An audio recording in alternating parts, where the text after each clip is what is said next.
When you've added text to a button design, you can adjust a variety of properties for that text. For example, I have a text layer selected here, and so I could change the various attributes, the text alignment, as well as whether it's bold or italic.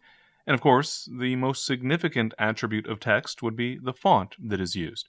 And you'll find a font pop-up with a variety of options available. In addition, though, you can load additional fonts. To get started, click the Add Fonts link. That will bring up a dialog where you can select specific fonts that are available.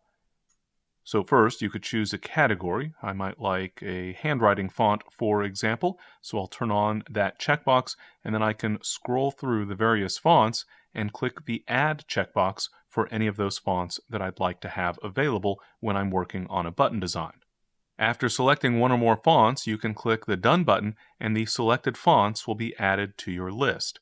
I'll go ahead and click OK to confirm, and you can see that that font is now available on the pop-up list. But I could also upload fonts from my computer. So I'll click the Add Fonts button once again, and this time click the Upload button.